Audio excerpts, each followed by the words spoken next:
This is the Transforming Anxiety podcast with mindfulness teacher Kelly Hanlon McCormick. And today is episode number 252, Hold It Lightly. My intention for today is that we take a moment together to consider the things we hold really dear. Beliefs, routines, ways of being, expectations, rules, societal norms, values, all the things that we tend to try and gather up and grasp a hold of. How do we hold them? Do we squeeze them to death? Push them away if it seems they're not going our way? Welcome in. It's the Transforming Anxiety podcast, episode number 252. Hold it lightly. I'm so glad you're here. Hey there. Welcome in today. Happy Wednesday morning or evening or other day of the week, wherever you are. Hi, I'm so glad we're here again together, that we're back together for these conversations. I tell you, something must be going on or must have been going on in the stars or the planets or the cosmos or something. I just feel like I've seen a handful of posts and read more than one email about how people needed a break. Maybe I'm just looking for it because that's what was happening with me. I don't know. Also, interestingly, it seems like people are kind of getting back to it. I don't know. Maybe there was more to that whole wintering, slow rolling the beginning of the year than I thought. Even though I was really ready to fully embrace that coming into 2024. We talked about that a couple months ago.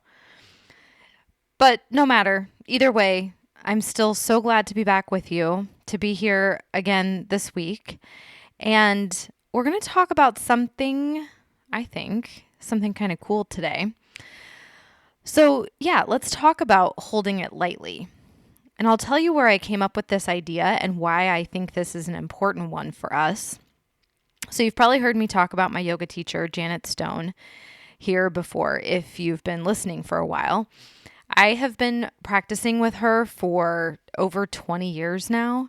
And by that, I mean, I've been following her work from afar. She's in San Francisco, so I don't get to actually practice with her in person. But I've been following her teachings. I've been following the way that she lives and embodies this whole yoga lifestyle.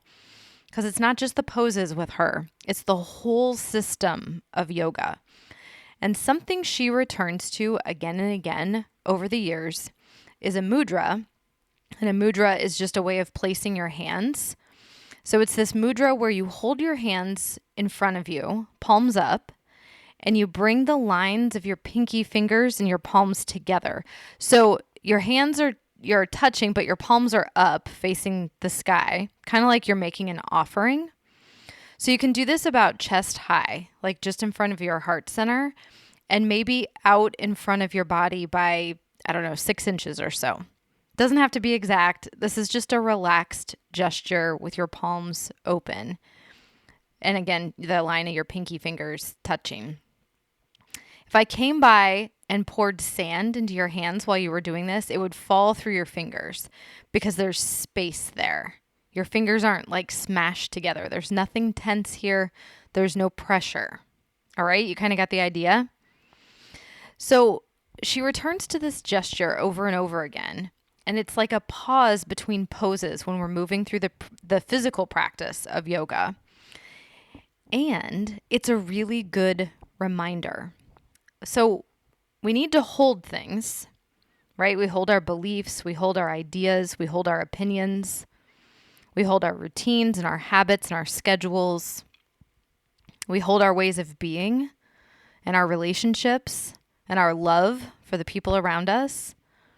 We hold expectations and rules and norms, both external expectations and rules and norms and our internal stuff. Right? What do we expect from ourselves? What rules do we have for ourselves? What do we consider normal and regular and ordinary? What do we want that way? What do we value? So we hold all of that stuff. Yeah? But I want to talk today about how we hold it.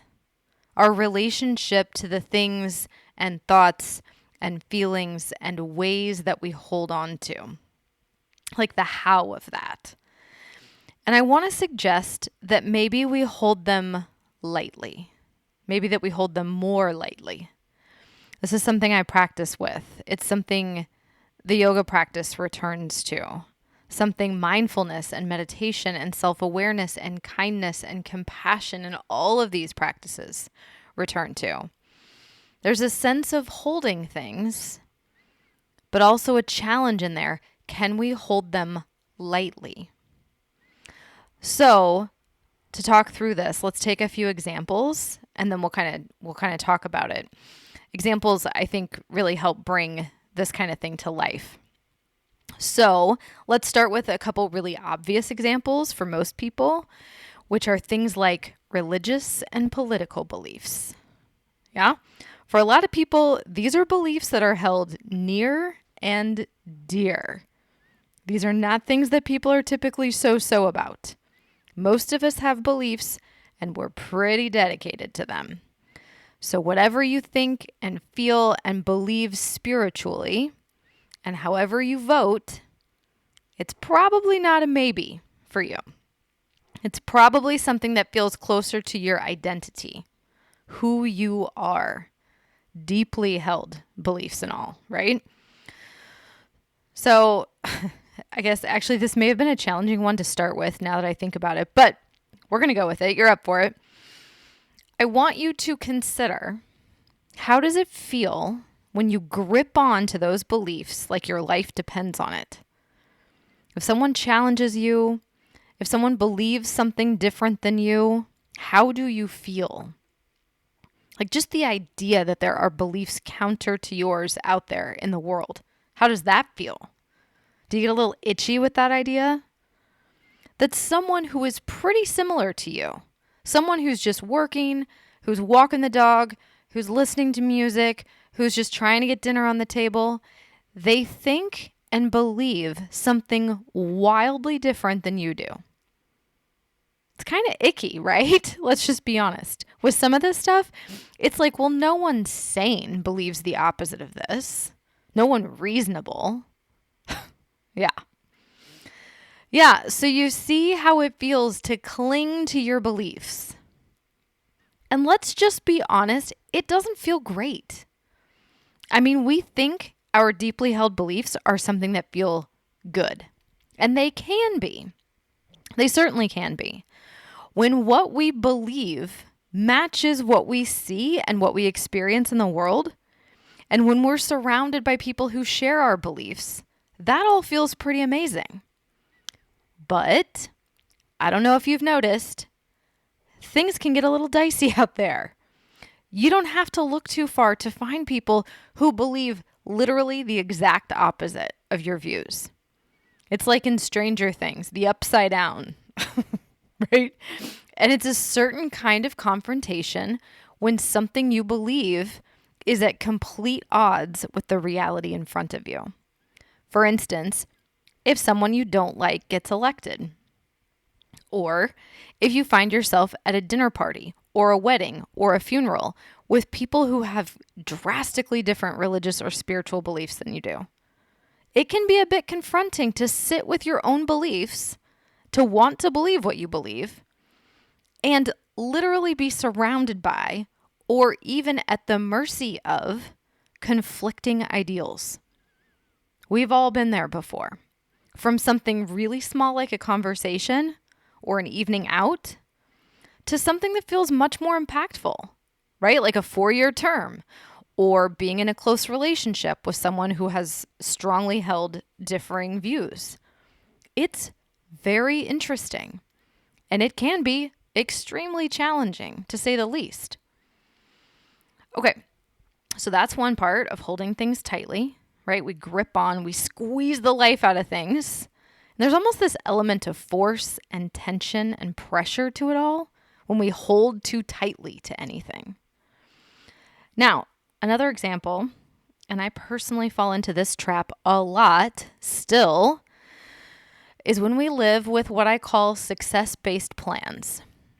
So success-based plans are when we have our schedules or our days stacked up in such a way that they will work if and only if things go according to plan.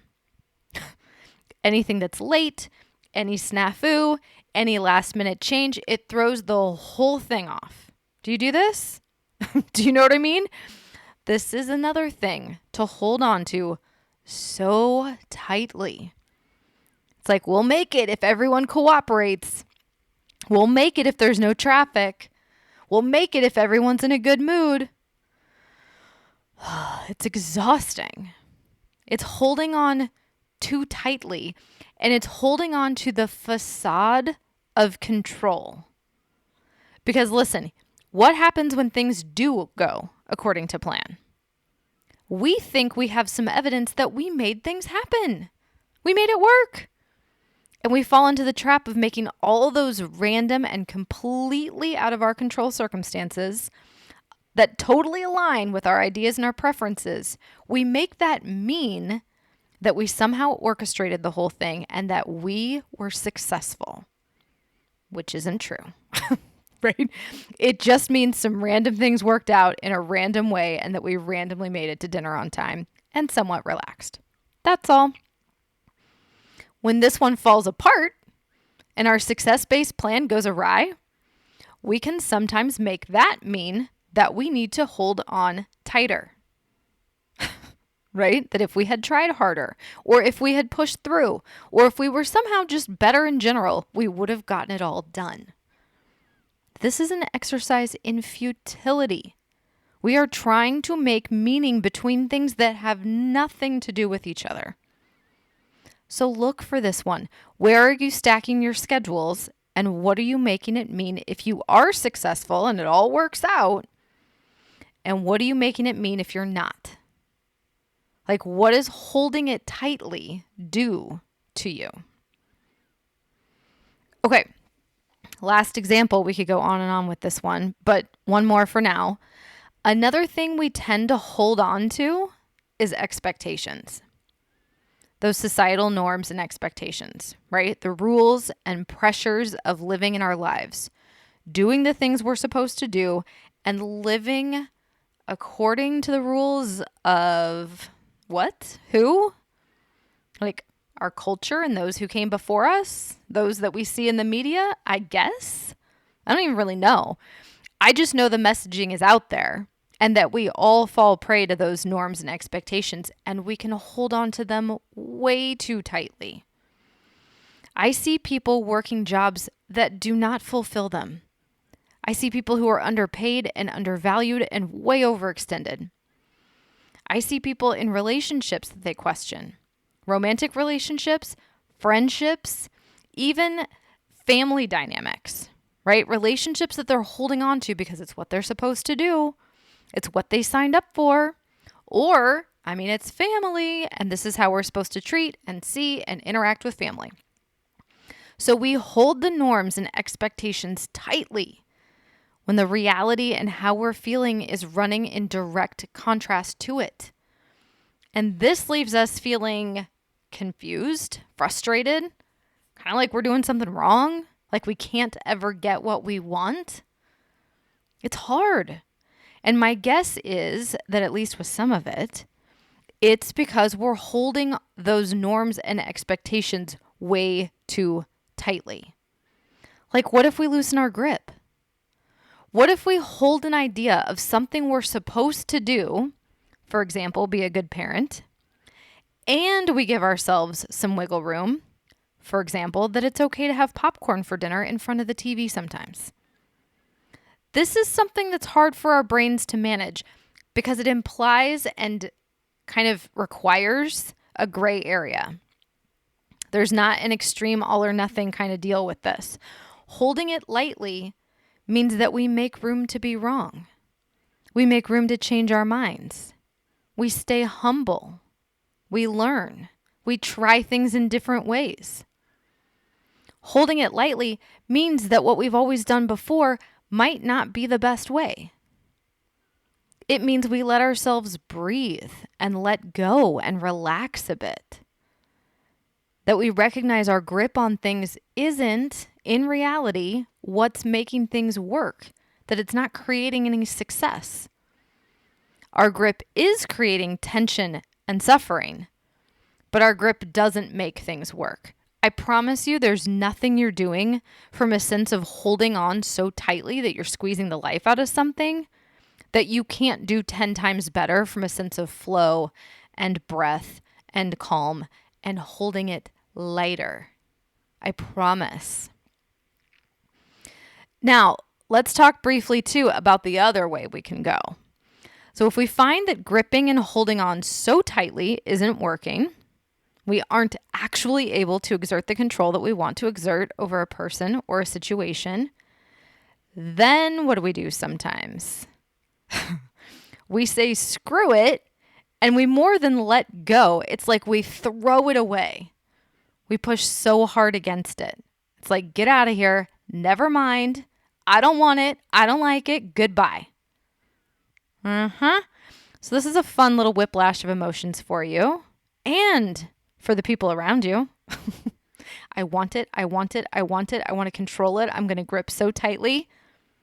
Never mind. Screw it. I don't like it. Get it out of here. Yeah. I've been there. I've done that dance like recently. And it's a question that my yoga teacher, Janet, asks often enough that I keep returning to it. And I keep asking, okay, yes, what if I held this more lightly? What if I didn't try to grip and control? What if I didn't try to make all of this work the way I think it needs to work? What would change? How would I feel? What if I weren't so sure or stuck or committed to this thought or this feeling or this belief or this way of being? What if something else is possible here? Then what? What would shift? What pops open? It's interesting. So this is something I'm continually looking at. What am I gripping onto?